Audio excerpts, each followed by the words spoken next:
اللهم صل وسلم على محمد وعلى آله وصحبه أجمعين. رضيت بالله ربا وبالإسلام دينا وبمحمد نبيا ورسولا. ربي زدني علما وارزقني فهما. رب اشرح لي صدري ويسر لي أمري واحلل عقدة من لساني يفقهوا قولي. Amma ba'd. Alhamdulillah, Bapak Ibu jamaah yang berbahagia, kita patut bersyukur pada Allah Subhanahu wa Ta'ala atas segala nikmat yang telah Allah berikan kepada kita. Insyaallah kalau kita senantiasa bersyukur pada Allah, senang menerima apa yang ada dari Allah sedikit atau banyak, maka dengan modal bersyukur itu Allah sudah berjanji, la in syakartum la azidannakum. Kalau sekiranya sungguh kalian bersyukur, maka akan aku tambah nikmat kepada kalian. Berarti ini adalah rumusnya orang bersyukur ditambah. Berarti mafhum mukhalafahnya, la in kafartum inna adzabi lasyadid. Berarti kalau nggak bersyukur tidak ada tambahan rezeki dari Allah, malah azab yang didapatkan. Karena itu tugas kita hanya satu, yaitu bersyukur kepada Allah atas segala apa yang telah Allah takdirkan kepada kita. Insyaallah kalau kita senantiasa bersyukur, maka semua itu akan menjadi nikmat. Peribahasanya di rumah itu hanya ada nasi sama sambal, ya, nggak ada lauk tempe pun tidak ada. Tapi kalau bersyukur nikmat masalah. Nah, walaupun di rumah itu ada sate, ada gulai, ya, ada apa namanya rendang, ada bebek dan sebagainya, ya, ada rica-rica, macam-macam itu juga ada campur, ya. Tapi karena tidak bersyukur, ya, semua akan menjadi hambar, tidak terasa nikmat. Bahkan ya masih kepingin yang di luar. Kebetulan kami sering ke Pacet, ya, dan memang dekat dengan Pacet, karena di Purworejo dengan Pacet, ya. Di kalau malam minggu itu saya lihat beriring-iringan baik itu mobil maupun sepeda motor. Dan namanya itu LB mayoritas. Penuh di Pacet itu nyala-nyala yang diraya. Kalau setiap malam minggu itu, masya Allah, ya. Cari apa mereka? Ya, cuma cari makan. Apa di rumah tidak makan? Ya. Jadi bingung, ya. Punya uang banyak bingung. Harap ditanam untuk seperti itu. Tapi kalau bersyukur, masya Allah, ya, nanti uang yang ada akan bermanfaat, ya, apakah itu membantu tetangganya, membantu fakir miskin, membantu anak yang kekurangan belajar tidak ada dana biayai dan sebagainya, sehingga bermanfaat. Itu kalau kebetulan diberi oleh rezeki oleh Allah. Itulah nikmatnya orang yang bersyukur. Semoga salawat dan salam tetap terlimpahkan kepada junjungan kita Nabi besar Muhammad sallallahu alaihi wasallam. Bapak Ibu yang dimuliakan Allah, beberapa hari kemarin itu kita disuguhi dengan acara-acara, ada yang prajawa, ada yang karnaval dan sebagainya. Konon katanya adalah dalam rangka memperingati hari kemerdekaan. Ada pertanyaan, sajane kita itu sudah merdeka atau belum? Belum coba.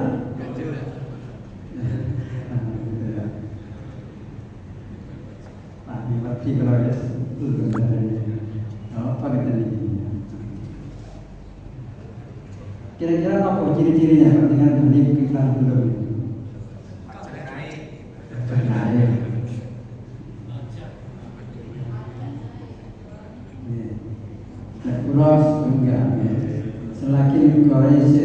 nyilet rentenir. Berarti kita belum merdeka. Ya.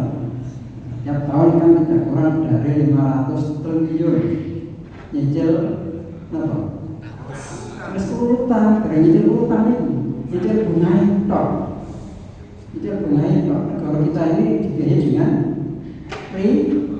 dengan riba. Padahal kita tahu riba itu apa sanksinya. Ya, riba itu dosanya jauh lebih besar daripada seorang anak menzinai ibunya. Nah, sementara negara kita dinadai dengan riba, makanya dicabut kenikmatan oleh Allah. Ya, kalau kita ini super kaya ya, emas dan ya, nikel terbesar di dunia. Nah, tambang minyak ya, di mana-mana tak jajar ada banyak sekali ya. Tapi kenapa ya, seolah-olah tidak pernah menikmati. Maka persis kata Allah dalam surat Al-A'raf, Allah berfirman, "A'udzubillahi minasyaitonir rajim.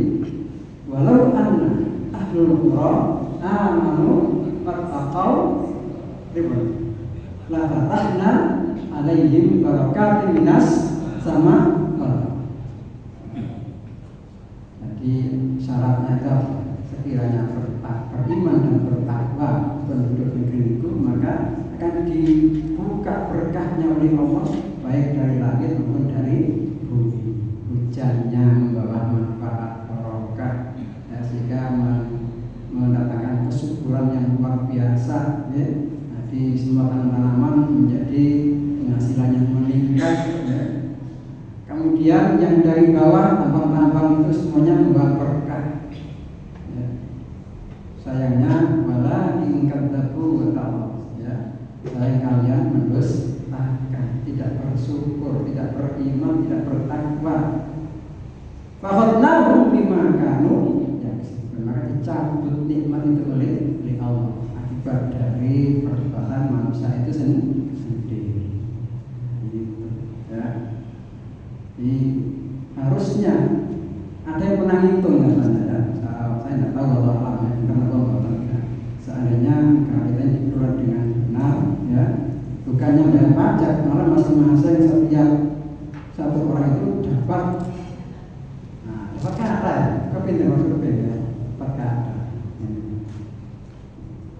Jadi malah aku bayar pajak. Dan memang sesungguhnya pajak itu kalau berhukum Islam, ya tentunya ini di negara Islam ya, itu hanya ya, diwajibkan kepada mereka yang belum beragama Islam. Ya, kenapa? Karena mereka tidak dibebani zakat. Orang Islam zakat itu wajibannya. Makanya, ya, bukan kita bukan negara Islam ya, kita bahas masalah ya. Jadi itu ya, jadi berarti dari sisi itu kita belum berdiri. Itu berbicara negara, berbicara individu ya. Kita semua ini juga ya belum merdeka. Jadi kita ini dihidupkan oleh Allah di dunia ya. Ini sifatnya sementara saja ya. Nanti setelah jatuh temponya sudah habis, kita akan diambil oleh Allah, suka tidak suka, tahu tidak tahu, diambil pasti. Kita mau pergi, kita pergi. Karena pilihan mungkin pun, kita pergi mungkin tidak balik ya. Pasti diambil. Hanya saja kita diberikan yang lengkap kita diambil. Ya. Ada yang masih muda diambil, ada jawaban tentang kak dijemput-jemput ya, ya. Terserah Allah ya. Sementara ada rahasia Allah. Waliruh min amri terserah. Kita hanya pesan Allah, wala tamudunna illa wa antum muslimun. Sementing kita ada persiapan senantiasa waspada siap. Kalau masyarakat sudah datang, kita dalam kondisi kondisi muslimun. Ya. Muslimun artinya orang yang berserah diri, orang yang tunduk patuh. Berarti dalam kondisi patuh kepada Allah. Jangan sampai kita ketika diambil justru pas kondisi maksiat. Naudzubillah. Makanya ya, kalau kita ingin berbuat maksiat ya, berpikir harus dipikir 1000 kali ya. Kalau pas bermaksiat dijumpai oleh Allah, naudzubillah ya, namanya syukur khotimah. Kan baru jangan nanti bilang berita ya, sudah sia-sialah hidupnya ya. Sepanjang hidupnya, sholatnya, ya, puasanya, hajinya semuanya menjadi sia-sia. Ya. Ibaratnya orang berjengkal masuk surga, ya, kepleset masuk neraka. Ya, gara-gara pas maksiat diambil nyawanya. Kan memang tahu kita, ya, kapan diambil kita nggak tahu. Maka dimati-mati Allah, wala tamutunna illa wa antum. Dan kita sekarang ini juga masih dalam proses dan kita masih berjuang ya. Nabi pasca perang Badar, di mana perang Badar itu digunakan oleh umat Islam dan itu perang terdahsyat ya. Kenapa terdahsyat? Terbesar di umat Islam, tersulit ya. Karena pada masa itu umat Islam ya tidak semuanya bawa senjata. Tidak sama dengan ketika paling melihat film musik ada perang Badar di sana ya. Jadi tahu antara pedang dan panah dan sebagainya. Nggak seperti itu ya. Karena waktu itu dalam kondisi belum siap perang. Ya.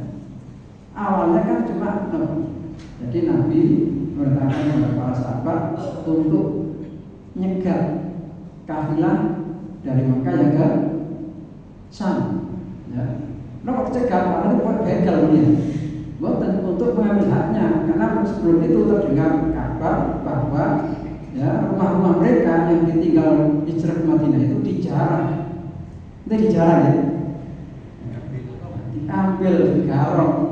Nah, jadi dicegatnya juga untuk mengambil miliknya. Ternyata ya Allah menghendaki lain. Mereka ternyata tahu dicegat itu sehingga mereka dengan jalan lain lalu memberitahu pada pimpinan mereka sehingga mereka datang dengan musuh yang sangat besar. Tapi tidak siap waktu itu sehingga bisa beristighosa, artinya mohon pertolongan kepada Allah. Bagaimana caranya? Kalau ini habis maka tidak lagi perjuangan karena masih lemah waktu itu. Alhamdulillah ya, akhirnya Allah dengan pertolongan Allah maka Allah memberi kemenangan. Yang saat itu ya, umat Islam baru sekitar 300 orang pasukan ya. Ngapunten ya, berbicara pasukan Muslim itu ya harus panjangnya saya ini karena ya, yang harus menjadi pasukan itu semua umat Islam kecuali ibu-ibu, kecuali anak-anak, kecuali yang sedang sakit atau kecuali yang buta dan seterusnya. Yang masih sehat semuanya wajib ikut perang. Jadi baik yang terlatih maupun yang tidak terlatih seterusnya ada deret. Nah itu jumlahnya hanya sekitar 300 orang dengan persenjataan betul saya megang. Kenapa? Ya belum punya, terengah ada. Sementara musuhnya 1000 orang dengan senjata lengkap, 500 kuda, sekian unta dan sebagainya. Ya. Jadi secara zahir jelas punya umat Islam. Di fakta berbicara lain, Allah memberi. Maka setelah itu ya mereka bersyukur, bergembira ria. Maka ternyata Nabi mengatakan rojakna min jihadil asghar ila jihadil akbar.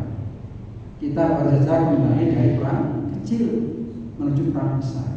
Kaget para sahabat, ya Rasulullah, ya masih ada lagi yang lebih besar dari ini, lebih besar dari ini. ketahuilah ya, jihadul akbar wa jihadul nafs. Jadi ternyata perang ya, membawa senjata itu lebih ringan daripada perang memerangi yang ada dalam diri kita sendiri, yaitu hawa nafsu. Ya. Kenapa demikian? Karena ini nafsu amaratu bisu, nafsu itu cenderungnya ke yang jelek-jelek. Ya, kita ya, ketika duduk di majelis ilmu, di masjid seperti ini ya, di sebagai orang alim ya, orang-orang yang taat pada Allah gitu ya. Tapi ketika di kantor atau di pasar atau di pinggir jalan atau sendirian ya, belum tentu bisa seperti ini ya, belum tentu ya. Makanya Nabi pesan kepada kita ittaqillaha haitsuma kunta ya, bertakwalah kepada Allah dimanapun kamu berada. Dia nanti Allah udah katanya. Jadi baik dikala sendiri maupun dikala sama orang banyak, modalnya takwa. Dan ini tidak gampang, ya. Gampang. Perlu perjuangan karena kita punya hawa nafsu, dan hawa nafsu kita ini ya itu berafiliasi dengan pasukan iblis ya, jenis setan ya. Sehingga setiap saat kita ini selalu berperang, makanya kita disuruh berjihad ya, utamanya berjihad melawan hawa nafsu. Bahkan jihad kita ini sepanjang hidup kita, karena syaitan tidak akan pernah rela kita masuk surga dengan segala cara dan upaya ya, dia mempengaruhi nafsu kita ya, agar senang berbuat yang tidak baik ya. Kalau kebetulan sebagai pejabat ya, ada kesempatan korupsi, kenapa tidak dimanfaatkan? Kalau kebetulan memegang amanah, punya hak untuk membuat surat izin dan sebagainya, kalau saya dipersulit kenapa dipermudah dan sebagainya ya. Sehingga orang yang seharusnya itu jadi sehari saja mestinya jadi ya, dibuat mungkin bisa 1 bulan, 2 bulan, atau bahkan mungkin dilupakan, sehingga orang datang untuk minta bantuan dan mungkin bayar dan sebagainya. Contoh saya sendiri ya, ini kami sudah mengajukan surat izin pondok itu sudah datang lebih, sekarang belum kelar. Ada saja ya, kata orang intinya siji ya, keamanan dulu karena duit beres gitu ya. Nah, kita duitnya dari mana? Kan duitnya kalau cuma 1 juta, 2 juta kan tidak mungkin ya. Kan harus duit besar gitu. Nah, itu contoh. Itulah hawa nafsu. Padahal Islam tidak seperti itu. Islam jelas ya. Kan jadi mengatakan yassiru wa la tu'assiru, mudahkan jangan persulit. Biridullah bil yusra, Allah juga menghargai kemudahan. Kalau itu mengusahakan Allah tidak menghargai kesulitan. Tapi tidak seperti ini ya, hawa nafsu kita bertolak belakang. Sehingga kita orang beriman ini ya, setiap saat kita harus berjuang melawan hawa nafsu kita, jangan sampai kita ini terlena. Apalagi ya, Nabi menyampaikan bahwa iblis itu akan terus berjihad dan mereka untuk mengiring kita ke neraka itu sampai ya, pada titik cara yang terakhir, istilahnya masalah kita menjelang ajal itu masih terus diganggu, dibelokkan kita.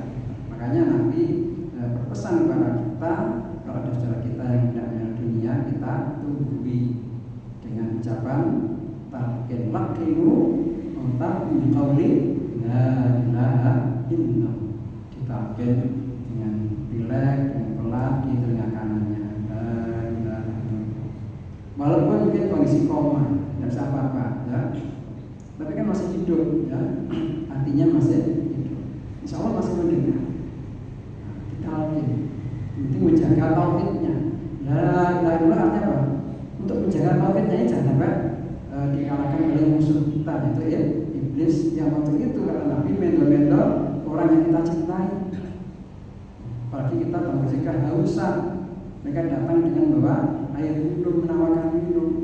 Ketika diminum berarti sudah menjadi pengikut Yesus. Nah, untuk bilang ini, maka kita berdoa kepada Allah, mudah-mudahan kita tidak seperti itu, tidak keluarkan oleh dijaga oleh Allah. Karena kita jaminan kita nanti akan mampu menghalau iblis seperti itu. Tidak tahu. Baik sekalian, berarti kalau dilihat dari situ kita merdeka secara hidup. Merdeka secara hakiki itu adalah ketika kita dengan surga itu tidak ada halangan. Ya, kalau tidak ada halangan berarti kita sudah merdeka. Gitu, ya. Kalau mesti ada halangan, ya. Contohnya apa? Kebutuhan cinta kepada harta dunia itu mesti halangan. Karena setiap saat ya tidak mungkin kita akan dikalahkan oleh nafsu kita karena cinta kepada dunia. Jadi sebagai motivasi ya. Baik, saya telah meneruskan surat Al-Baqarah. Ini saya ingin membahas tentang Al-Baqarah ayat 80. A'udzu billahi minasyaitonir rajim.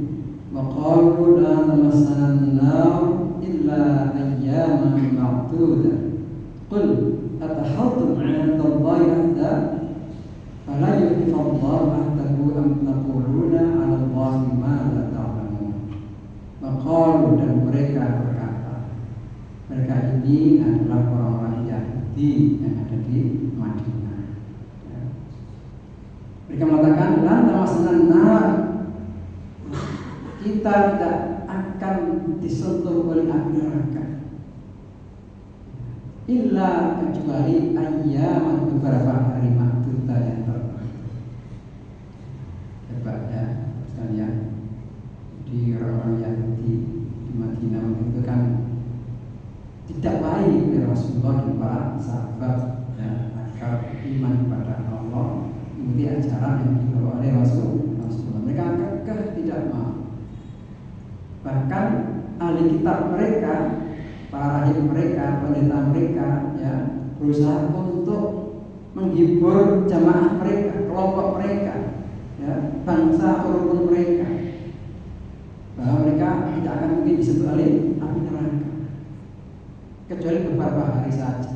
Nah, ini sebenarnya secara tersirat, ya mereka sudah mengakui kalau itu salah. Buktinya apa? Ya akan disiksanya beberapa hari. Dalam tafsir At-Tabari dikatakan 40 hari. Jadi mereka berpandangan atau menghayal, ya.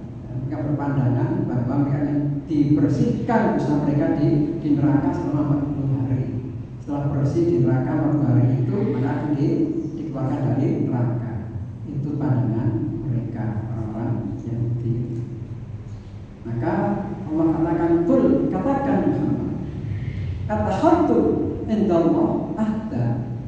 Ya, apakah kamu sudah mengambil kesepakatan dengan Allah, janji dari Allah, janji dengan Allah, jaminan dari Allah? Fala yakhlifallahu ahdahu, bahwa Allah tidak akan menyelesaikan janjinya. Am taquluna 'ala Allah ma ta'lamun, atau kalian mengatakan yang kamu tidak tahu. Yang pasti mereka mengatakan yang mereka tidak tahu, berarti don atau menghayal untuk menghibur jamaahnya. Ya, sudahlah, saya ikut Muhammad, ya pada kami, ya kita akan bisa dinerkanya beberapa hari saja, mungkin begitu. Dikira enak, yang merokoknya. Di mereka itu, ya dalam untuk mempertahankan keegoannya, kesombongannya, ya, kebenciannya, ya, keiriannya, iri hatinya, ya, dengan datanya nabi yang bukan dari mereka. Mereka kan kadung izin, ya, jarang Jawa, kamu gak,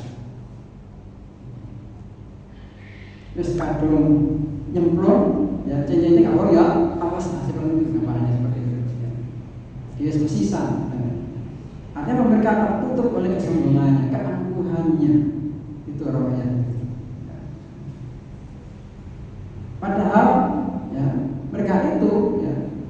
Ini dibuka rahasia atau kebodohan mereka itu oleh Allah.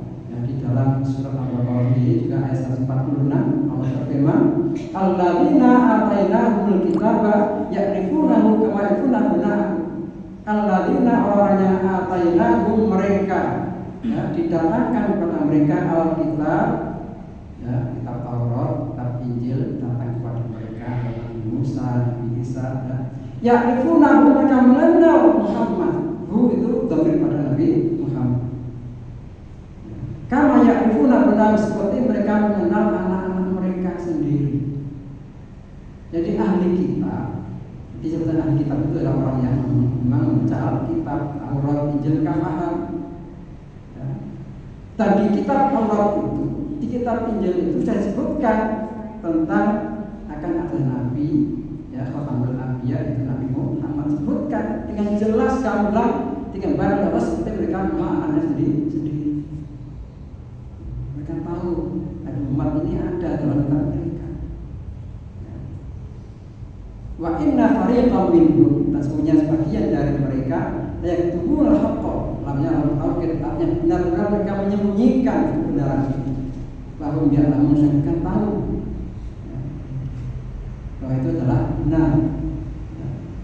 Jadi mereka tahu bahwa Nabi Muhammad itu memang benar adanya.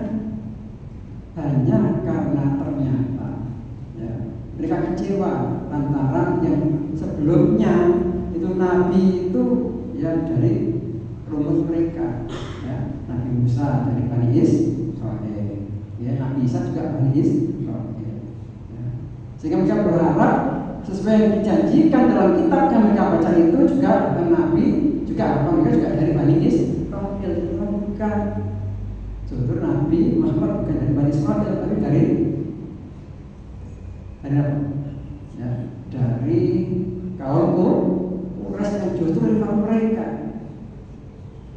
Sehingga mereka sangat membencinya. Sehingga mereka menjadi tutup mata, menjadi gelap mata, tertutup oleh kebencian. Makanya benci itu bisa membakar kebaikan. Al-hasadu yang hasanah yang mata'anul khabar. Jadi benci itu bisa membakar kebaikan seperti api makan kayu bakar. Jadi bahayanya benci itu. Makanya kita kalau punya penyakit dengki ini harus kita obati sendiri, karena kita akan menemukan obat di apotek ada kita sendiri yang bisa menemukan, yang bisa membersihkan itu. Apalagi Allah juga berfirman bahwa nanti di akhirat yauma la yanfa'u malun wala banun illa man atallah biqalbin sani. Jadi pada hari itu nanti la yanfa' boten gunane, boten manfaate dunya anak dunya sing dikejar-kejar goleki diwangi tukar, diwangi wujud-wujud, enggak ada gunanya nanti ketika di akhir. Mati boten digowo. Ada seorang bagian dari kementerian bahkan direncanakan akan mengadakan talk show tentang korupsi, dia ketangkap dhisik tentang korupsi. Dan ternyata kenapa kalau kata dhisik, ternyata Masya Allah diperlihatkan di HP itu mobilnya berderet-deret, terus yang motor itu juga berderet-deret, yang motor itu loh berderet-deret, terus dia main lagi. Nah, kesempatan itu apa nanti dibentuk ngerasa bentuk mobil kayak dia betul iso. Tapi semua itu akan menjadi bebannya sendiri ketika harus mempertanggungjawabkan amal perbuatan yang menjadi beban tersendiri. Itu sekalian. Jadi kembali pada masalah proyek tadi.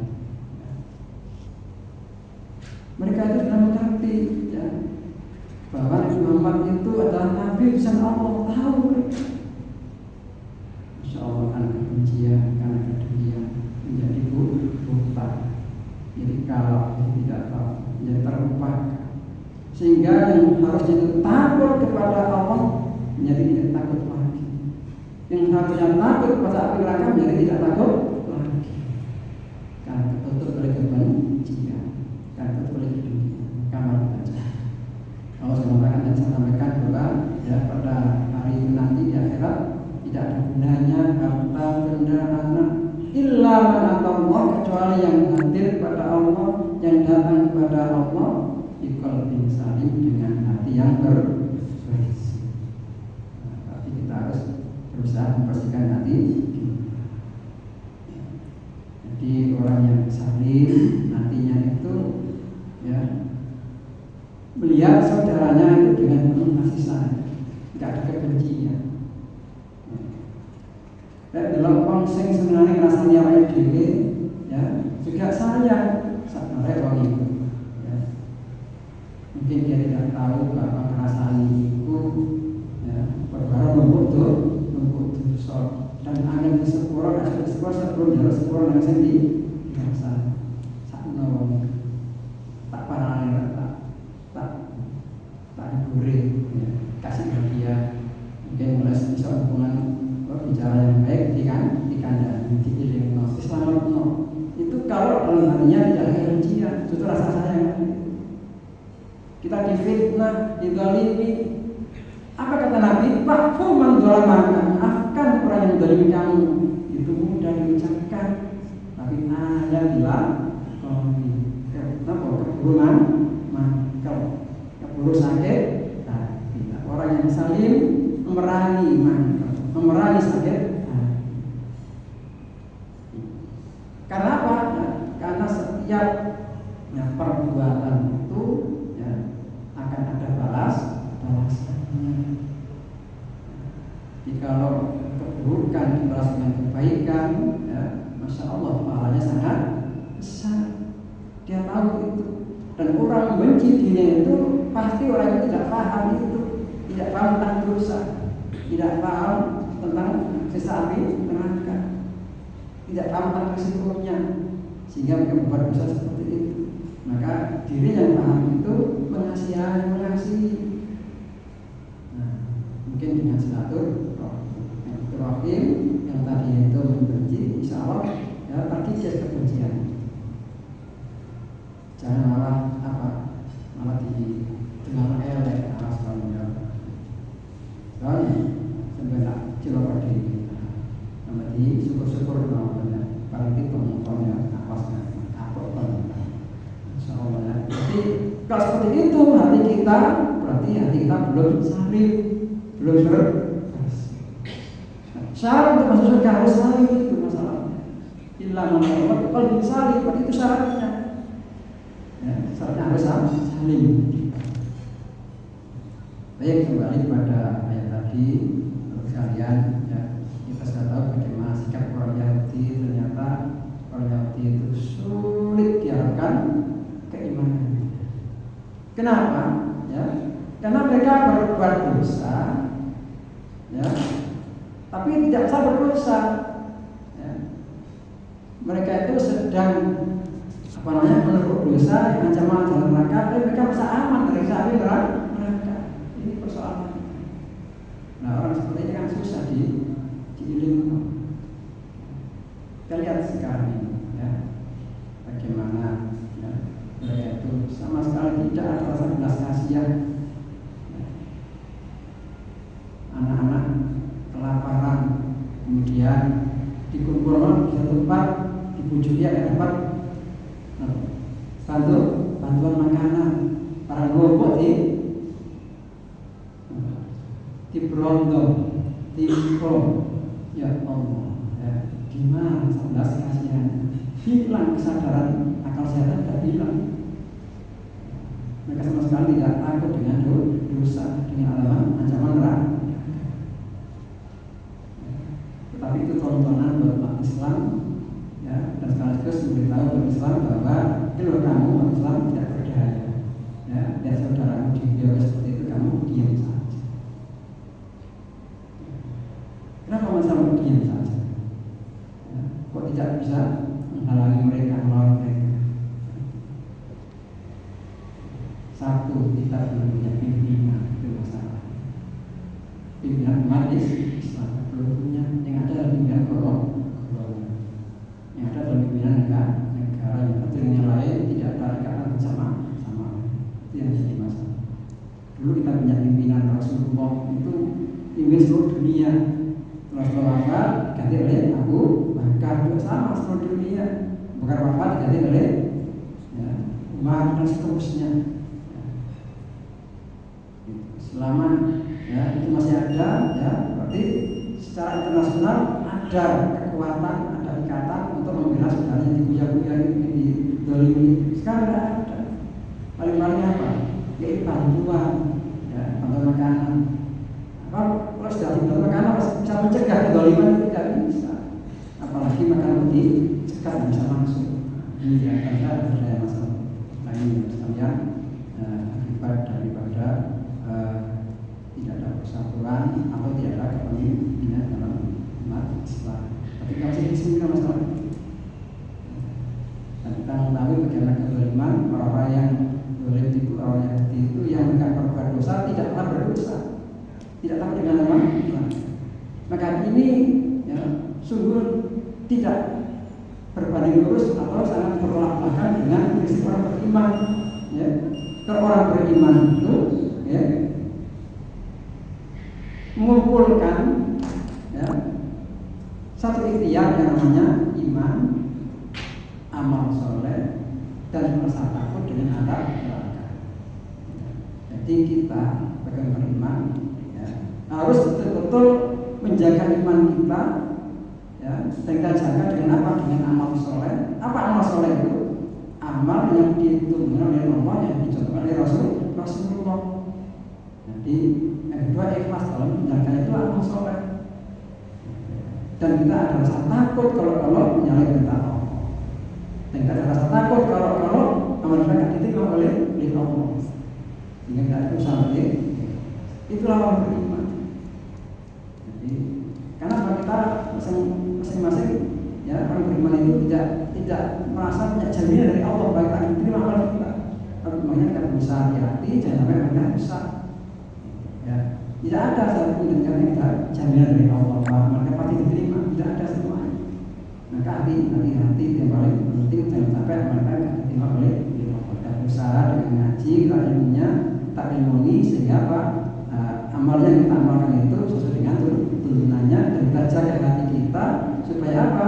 Agar kita diterima oleh Allah dengan niat yang mulia karena Allah. Itu dan itu berat karena kadang-kadang kita sudah berusaha seperti itu, kemudian ketika nyeletuk yang lain berbicara masalah tetangga, masalah saudara, bisa berubah niat yang mati ikhlas bisa menjadi tidak ikhlas seterusnya. Maka kita harus menjaga hati kita agar tetap saling berdoa. Apunten karena sudah bisa masih banyak sebenarnya yang saya sampaikan.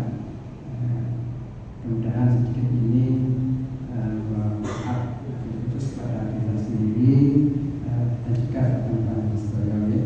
Mungkin kita semua ini senantiasa dibimbing kita oleh Allah sehingga kita mampu menjalani sisa kehidupan kita ini dengan baik, bisa menjaga amal kita dengan berusaha ikhlas kepada Allah dan juga berusaha untuk agar setiap amal yang kita lakukan itu benar-benar memang yang disyariatkan oleh Allah, tidak menyimpang dari syariat, sehingga kita bisa mempertanggungjawabkan di hadapan Allah Subhanahu wa taala. Baik, saya kira itu yang kita sampaikan. Semoga bermanfaat. Maaf, kita tutup dengan bacaan hamdalah dan doa kafaratul majlis. Alhamdulillah rabbil alamin. Subhanallahumma wa bihamdik, asyhadu an la ilaha illa anta, astaghfiruka wa atubu ilaik. Assalamualaikum warahmatullahi wabarakatuh.